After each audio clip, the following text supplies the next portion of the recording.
Olá pessoal, matéria Processo Penal 3, aula remota para vocês, os senhores do oitavo período.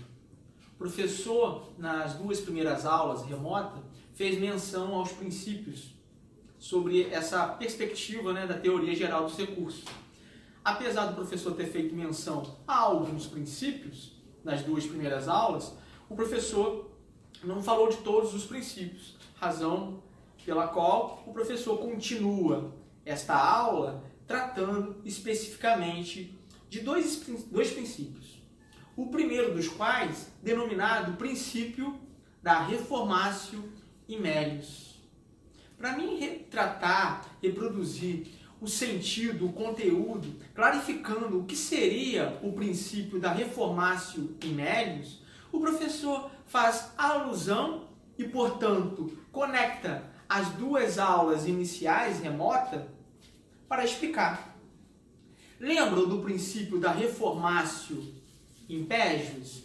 O princípio da reformatio in pejus determina, segundo a disposição do artigo 617 do Código de Processo Penal, que quando tão somente a defesa se insurge mediante a via recursal, atacando aquela decisão que lhe parece desfavorável, que lhe causa gravame, não poderia o tribunal ad quem, o juízo superior, modificar aquela decisão singular, aquela decisão monocrática do juízo a quo, para piorar a situação do processado, do réu.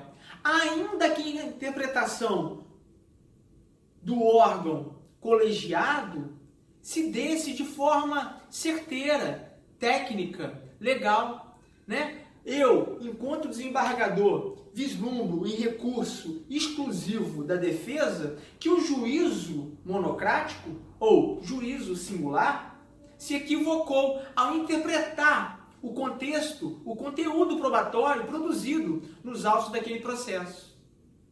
Em razão da vedação legal estipulada nesta norma procedimental do artigo 617 do Código de Processo Penal, eu, enquanto desembargador, não posso modificar para piorar a situação do apenado, a situação do réu. Legal. Conectando o princípio da reformatio in pejus com o princípio, ora tratado, princípio da reformatio in melius, por exclusão, e em razão de uma obviedade, a gente consegue chegar à conclusão de que, no recurso interposto exclusivamente pelo órgão ministerial, pelo órgão acusador, acaso o juízo ad quem, juízo superior, o órgão colegiado, vislumbrar a possibilidade de melhorar a situação do processado, do apenado, pode fazê-lo. Professor, se no primeiro momento eu tenho um princípio denominado reformatio in pejus e eu tenho um amparo legal para exercer aquilo que prega este princípio, eu tenho também, professor, igualmente, no princípio da reformatio in melius, um amparo legal? Não há um amparo legal específico, determinado, sobretudo no Código de Processo Penal, que retrate, fomente e determine a aplicação do princípio da reformatio in melius. Apesar disso, pessoal, o professor explica a razão pela qual a doutrina majoritária, acompanhada da jurisprudência majoritária, entende perfeitamente possível a aplicação do princípio da reformatio in melius. Eu te explico a razão disso, o porquê disso tudo, qual que é o alicerce que fundamenta o princípio da reformatio in melius, não obstante inexistir uma norma procedimental determinando a sua existência. Sabe por quê? A gente tem no processo criminal um sistema adotado, o sistema acusatório, que, como os senhores sabem, tem um princípio dispositivo. Agora, sobretudo, com a modificação trazida pela Lei Anticrime, Lei 13.964 de 2019, fica de forma clara, expressa e determinada pela lei que o sistema acusatório é aquele que rege o curso da marcha processual. O processo criminal nesta República tem por sistema o sistema acusatório, sob o alicerce do princípio dispositivo. E esse sistema acusatório é muito claro. Ele tem algumas peculiaridades claras. Por exemplo, a função de acusar fica determinado e a cargo de um órgão exclusivo por parte do Estado, aqui no Brasil, o Ministério Público. A função de julgar fica igualmente a cargo do Estado, né? Um órgão supra-partes, um órgão integrante do Poder Judiciário, que de maneira equilibrada e imparcial vai dizer o direito através da jurisdicção, função jurisdicional. E eu tenho a possibilidade irrefutável, irrenunciável da defesa técnica representar o acusado, representar o processado, né? A defesa técnica é um instrumento legal, segundo a disposição do artigo 261 do Código de Processo Penal, irrenunciável. Ainda que o acusado desejasse, ele não pode dispensar o auxílio, a assistência da defesa técnica, advogado ou defensoria pública. Esse sistema acusatório me faz crer o seguinte: eu, enquanto órgão supraparte, eu, enquanto órgão do Poder Judiciário, não posso, em razão de uma política criminal, em razão de uma ética, em razão da legislação que ampara toda essa estrutura, mover o processo criminal com o fito de auxiliar este órgão estatal representado pelo Ministério Público.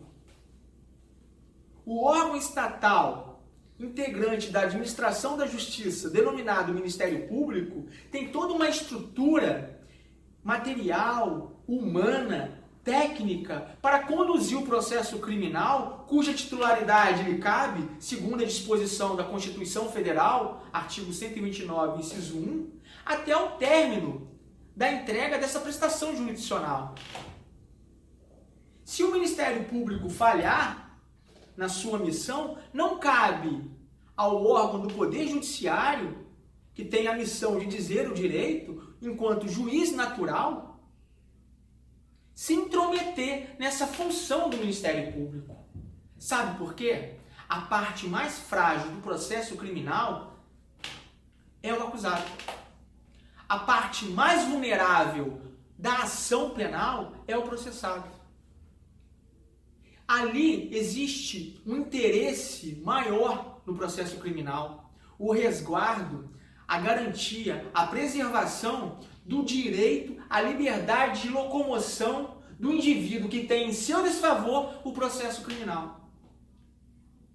Não, mas Rodrigo, se houver o equívoco por parte do Ministério Público, ele falhou, deveria aplicar uma interpretação desfavorável ao acusado, porque a sociedade será lesada. Não. O Estado, de forma muito inteligente, através da função legislativa, atribuiu a um órgão estatal, né, o Ministério Público, essa missão. E o estruturou de forma a ter condições materiais, humanas, financeiras, para conduzir o processo criminal.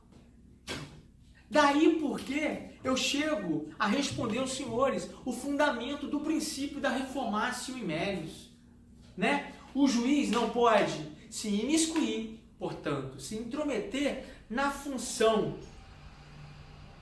do Ministério Público. Para o outro lado, na verdade, por outro lado, o juiz pode, sim, se intrometer para auxiliar a defesa técnica no sentido de favorecer o acusado, o processado. Por uma razão muito simples, já respondido pelo professor. A parte hipossuficiente, vulnerável do processo criminal é o cidadão que está sendo acusado. Então, por este fundamento, por este alicerce, sobretudo sob o prisma do sistema acusatório em relação à necessidade de preservação do direito à liberdade de locomoção, o Estado juiz não pode se intrometer na atividade ministerial, mas pode, igualmente, se intrometer na atividade defensiva para auxiliar o processado, o acusado. Esta seria a razão maior do alicerce do princípio da reformatio in melius, que o professor recapitula. É quando, no recurso exclusivamente ministerial, o órgão ad quem, o juízo superior, vislumbra a possibilidade de favorecer, mediante a decisão, os interesses do acusado, do apenado. Beleza? Deixa eu ver se eu tenho tempo. Não tenho mais tempo. 10 minutos e um pouquinho. A gente volta no próximo vídeo. Ok?